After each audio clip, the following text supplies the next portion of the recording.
Are you a responsible person? Welcome to this edition of Tuesday Talks with Twyla. Today we're going to talk about the word responsible and responsibility.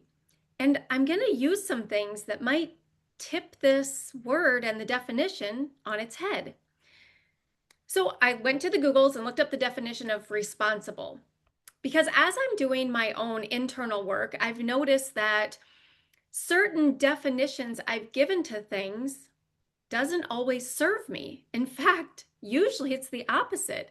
And I noticed that in my coaching world, when I use the word responsibility, I use it in the frame of mind of taking responsibility for our lives, for our actions, the way we show up, for the way that we feel, because it all comes from our thoughts. So other people or other things don't need to change. We can manage all of it with our thought work, which is amazing, right? But then I noticed that I have like a different definition of being responsible when it comes to certain things. Like, how do you consider yourself responsible related to your household, to your family, to your children, to your finances? Are you responsible when it comes to finances, but not your family? Are there certain areas where you consider yourself to be responsible and other areas where maybe you don't? And how do you define that? That's where I went, I wonder what the definition actually is. Because what someone might consider being responsible, someone else might be thinking is very irresponsible, especially when you're thinking of like different life choices. Like, I'm just going to pack up and take what do they call that? A skip year. Like, I'm not going to go to college. I'm going to go travel for a year and then I'm going to college, right? I remember when there was discussions about that when I graduated, that there were some of us that thought that was irresponsible. I thought it was very brave. I thought it was very exciting. Not for me. It wasn't anything I wanted to do, but I remember thinking of it and looking and having some judgments around it. And when I'm bringing this definition to you today, that's what I want you to be doing. Where do you define this differently in different areas, and how do you define it? And is it working with you or against you?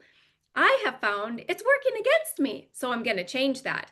I don't want to have a definition of something and a word that I use regularly, especially in my coaching world, that's working against me. I want to change the definition. I want to define it so that it supports everything that I do when what I'm doing is in alignment with what is very important to me. And I think that's where we can get crossways with this, because we have maybe an internal pull, we have something that's aligned for us, but the external world maybe isn't on board, or our immediate world, our immediate family thinks that's crazy, right? It's not responsible to do that. You should do this, right? Like, after high school, you should go to college, get a degree, and get a job. You shouldn't open your own business. You shouldn't venture out on your own, right? We kind of have these preconceived ideas of what responsible is. It's a definition that we've maybe inherited. So the definition itself, which there's a few ways to use the word, right? Accountable for actions, fulfilling duties, which is kind of what I like initially think of, like when you're responsible for something, completing something or doing something, right? Being reliable, being a reliable cause or explanation for an outcome. So that's kind of like the reason something happened. So the example in the definition was the falling tree was responsible for the damaged car, right? Okay, you understand that's why the car is damaged, is because the tree fell on it. So it's responsible for that, right? So you're giving, that's where I use it in coaching, right? You're giving the responsibility, you're giving the blame or the credit to somewhere else, to something, either someone or something outside of you. And so in the coaching world, we teach to take all the responsibility for yourself, because you have all the power to create the change. If you want to create the life that you want, you have to take responsibility for everything. How you feel in your relationships, how you feel at work, how you feel with your kids or family. You take control of all of that, and then you manage all of it with your thoughts and feelings and create the experience that you want to create. That's taking responsibility.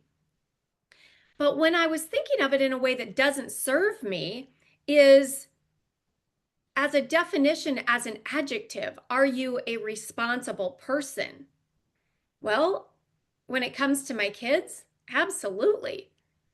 To my family, to like certain things, absolutely. In other areas, I thought, well, maybe not. And then I thought, based on what? Based on whose definition am I not being responsible or not being responsible enough? Whose standard? Who set that standard? Where did that standard even come from? Right? So I thought, let's take a look at this because I want to redefine this for myself so that I can align with what I'm showing up to my life with and feel good about it and let this definition work for me. So there was additional like descriptions on how you use this word, possessing good judgment. Okay, that's very what's the word? Like gray, right? That's not very specific, right? Good judgment. Well, what's good, right? What I think is good judgment, you might not think is good judgment, right? So that's definitely not specific either. Answerable to someone or for something. Okay, that makes sense to me, right? That's how I use it in the coaching world. When you're responsible to complete something or responsible to do something or responsible for something, right? Giving the credit or blame, that kind of thing. Now, this one is very interesting. Having capacity for moral decisions. So, this is where I was using it against myself. Like, am I responsible enough? Am I responsible in this area? Am I having capacity for moral decisions? Okay, what's a moral decision? Right? And probably it's meaning like a good moral decision, right? Because do you have the capacity to make a decision? I think in this area, what it was really referring to is more of the like, do you have the mental capacity? Do you have the ability? And it was used in a frame of mind like, when someone is either going to court or there's some mental mental capacity evaluation being done, like are they in a right sound in mind, right, to make a decision, to sign a contract, that kind of thing. So I thought, okay, that's interesting. But outside of that, like just in life in general, are we having the capacity for moral decisions? I would say generally all of us are, right? Capable of rational thought or action. So these two go hand in hand, right? Capacity for moral decisions and capable of rational thought or actions. What's rational, right? Who defines that? Who says that that's rational? I say this is rational. They say that's not rational or that's rational, right? So those things they're very ambiguous. They're very vague and they're defined individually. That's the point I want to make here. We all decide if we have the capacity, if we are capable of rational, right? Notice all of the moral decisions, right? What was the other one? Good judgment, right? Those are all things that we define individually for ourselves, for our lives, or the way we were brought up, or the way we think about things, or it could be culturally, right? And so, generally speaking, we kind of have this blanket idea of our definition of these things. But here's the best part. We get to define this for ourselves. So if I want to feel like I am responsible, then I decide I'm having the capacity to make a good moral decision. I am capable of rational thought and action. Well, of course I am, right? That's how I live my life. That's how I survive in this world. I do all of this every day, possessing good judgment. Clearly, I'm still alive, right? I haven't jumped off a cliff without a parachute, right? But that's like the extreme. When we apply this to our everyday life, is it, taking a little risk or, sticking our neck out, right? Calling someone and asking if they want to go out for lunch today or not because we're afraid they'll say no, right? And we're applying all of these things, all of these fears, or all of these preconceived ideas about what's being responsible, what's being a responsible person, right? And then if you mix in like the accountable actions, like I think a lot of us would maybe, it would be easier for us to say, yeah, I'm accountable. Or we kind of we have a like a more specific definition for either I'm accountable or I'm not, right? And there's certain things in here, or like being reliable, fulfilling duties, right? So like when you look at that, it's like, yeah, I can do those things, right? But when it's in the other areas, like the capacity for moral decisions and capable of rational thought or action or possessing good judgment, it's like, well, do I think, could I think back to the past where I maybe made a poor decision? Absolutely. Every single one of us. We exercised some poor judgment. Did we make the best decision at the time with the information we had? Absolutely. Right? But now it's easy for us to say that we weren't responsible because we made, we didn't make the decision with good judgment. Well, you know that now, but you didn't know that then, right? And we use all this stuff against ourselves, right? Well, I'm clearly not responsible because, and I have all this evidence, right, from my past. All the things that I look at now with, the saying hindsight is 2020. Well, if I knew all of this now, if I knew everything I knew now back then, I would have made a different decision. Well, of course you would, right? So it's easy for us to rationalize that, but yet it's easy for us to beat ourselves up and use that as an excuse for why we're not responsible. And when we think we're not responsible, right? In my coaching world, I teach you that your thoughts and beliefs create your reality.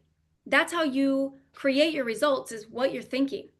So if I think I'm not responsible, what do I create? A world where I'm not responsible, especially if it's in a certain area, right? If I feel like I'm not a responsible parent, how do I show up? I'm forgetting things, I'm not doing things, right? And I lived that for a while. Like I felt like I was not a responsible parent. I was really busy at work and I was forgetting all kinds of things. And I thought to myself, I'm not a responsible parent. And then guess what? That was my reality, right? It wasn't that was my reality and I was just observing the way it was, because I could have just said, oh, I forgot that. It's not a big deal. It's okay. I don't, it's not the end of the world. But I could have thought completely differently about that and about myself, but I didn't. And so I just kept perpetuating that result. As I thought of I'm not responsible, I kept showing up as not responsible, right? I was creating that result. I wasn't just doing a reflection and being like, oh, in that moment, I was, I forgot about that. That was irresponsible of me, but I'm not an irresponsible person. Notice the difference and how we take these things to label ourselves, which is what we do, right? We take the past experience or we take that one thing and we blanket label ourselves and we wear it like a badge. And then we just keep recreating more of the same. So I don't want to think I'm not responsible. I certainly wouldn't say that I'm irresponsible, right? It's interesting how when I started looking at this, I was like, well, I don't know that I would say I'm responsible in this area, but I wouldn't say I'm irresponsible, right? I felt like that was like two completely alternating swings of the pendulum. I wasn't that far. I wasn't to be an irresponsible, but I don't know that I would consider myself responsible. I was like, okay, well, so what's the definition there? How am I defining this for myself? How could I find all the ways that I am responsible or that I would see myself as responsible, knowing that I get to define this for myself? I get to decide what the definition is, and I get to live by that. I get to tell myself I am responsible. This is all the ways that I show up responsible in my life. This is all the ways that I'm responsible in this area. All of these ways. And now I've just reinforced it for myself, and I can change that belief in an instant. I'm a responsible person. Boom. In every area, I am responsible. I'm not irresponsible, and I'm not just sometimes responsible. I am a responsible person. I'm going to change that belief, and I'm going to change the definition to suit me, to match what I feel is I make decisions. I make good judgments in the moment. I make good moral decisions based on all the information that's available to me at the time, right? Because if we base it off of like what we might know afterwards, yeah, you're going to think differently about it. But in the moment, I look at all the information that I have available and I make the best decision I can. Okay, to me, that's being responsible in every area. I don't just willy-nilly make decisions. I actually think it through. Now, that doesn't mean being like stalemated with not making any decision at all because we don't have enough information, or we don't have, we need to get more, we need to wait, like, just being stuck in indecision, right? Because I would argue that might be irresponsible, right? We have to think through everything that we have available to us and make decisions so that we keep moving, because the alternative is we don't. We just stay stuck, or we stay in that what we think is like maybe the smart place to be while we're collecting more data, or getting more information, and really we're just stalling, right? Because decisions are made in a moment. That part of it. But how much information did we look at? How much did we think about it? How much did we evaluate before we decided in the moment to make this decision, right? We're probably not just doing this willy-nilly. I know I don't. And so I am being responsible in making decisions. I am a responsible person. And I'm going to define that for myself based on how I want it to show up in my life, how I want to feel about it. What's aligned for me? What does responsible mean to me? What does that look like? What does that feel like for me? Because part of it is I have my own back. I make the decision based on everything I know today, which is responsible. And then I don't blame myself later for making a bad decision. I made the best decision. I will always think I'm making the best decision with the information I have in the moment. This is what I have. This is what I know. This is what I'm deciding. And I'm going to stand behind that. I'm not going to second guess it later, because of course later I have more information, right? Then I know if it's the right or wrong decision.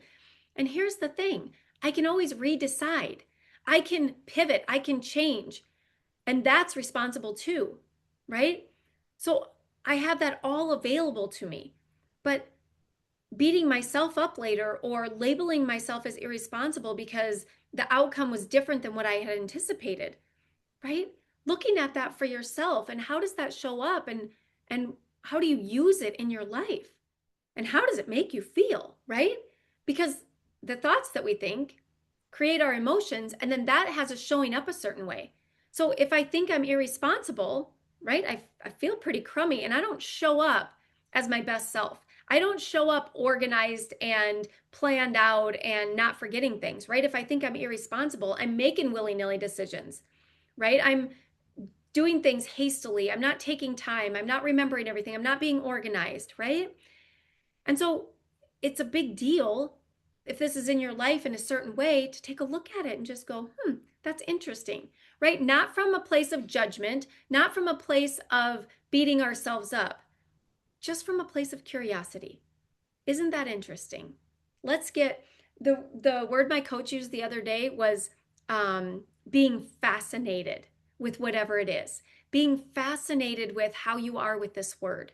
And that means just like, right, just being super focused on being curious and exploring, not from a place of judgment, right? Kindness and compassion always, just fascinated and interested and curious about it all, right? Like, oh, that feels a lot better. It feels a lot more open to what we're discovering, what we're finding, and what we're doing with it, right? What does that mean? What does that mean for me? How does this show up in my life? Isn't that interesting that that's what I do? Isn't that interesting that that's how I use that label? Isn't it interesting that that's how I refer to that person if I think of somebody that I think of as responsible and I think of someone that isn't, right? What are the qualities there? And what does that mean for me, right? Because sometimes we do, right? Like, well, that's what's responsible for them because, right, XYZ, they have that situation. And this is what's responsible for them because they have that situation. So we do already kind of mold and modify that definition based on different criteria, right? Different situations. So how do we use that for ourselves? And are we using it for us so that we're progressive, moving towards what we want, or not, right? And if not, how can we change that for ourselves? How can we think about it differently? How can we define it differently? All available to us, right? Because how we think and believe is completely up to us, and we can change that always, and we can change it easily and fast, right? I don't want to believe that this is the definition of responsible. This is not what I want to see about myself as being responsible or not being responsible, right? All available to us always. And so liberating, right? Like when I found this, I was just like, whoa, right? Mind blown. Like just this simple new concept that I teased out of something. And I was like, oh, isn't that interesting? And how is that showing up for me? And what results is that creating in my life? Oh, kind of responsible for some crummy results. Let's change that, right? Interesting. Yeah. And it's all available to me. I'm not going to beat myself up because I did something a certain way. I'm not going to judge myself. No, I'm just coming to it with a complete open curiosity. Isn't that interesting? I'm fascinated. It's fascinating that I've been doing that. And that's coming to it with that openness where we're just open to everything, and it's not with resistance. It's not with, I don't like this, I have to change this, I need this to be different. It's that fascinated, interested curiosity. It's coming to it with complete openness so that we can be open to change it. It's like, that's interesting, and I want to think this instead. So I let go of all of that. I don't have this resistance or this grip around the way I had been thinking about it, the way I had been showing up, the way I had been labeling myself. I don't have any resistance to that. I don't have any like attachment to that. I can just let it go. It's fine. I did that. That's interesting. And also, I don't want to do that anymore. So I'm going to do something different. But I just let that go. I'm open to the change. I'm open to explore, open to the new, and I'm letting go of the old. And just that quickly, I will change this for myself immediately, and I will now have a new definition of responsible, and I will show up in alignment with that, which is what I want. It creates the results this way. This is what I want. That's what's always available to us. So take a look at it. Take a look at your definition of responsible or responsibility, how that shows up for you in your life, and define it for yourself. But connect from within. Are you resonating with that? Are you connecting and aligned with that? How does it make you feel? Because that matters, right? It drives everything, how you feel about it. So explore this, get fascinated with your definition of responsibility, and watch your life change. See you next week.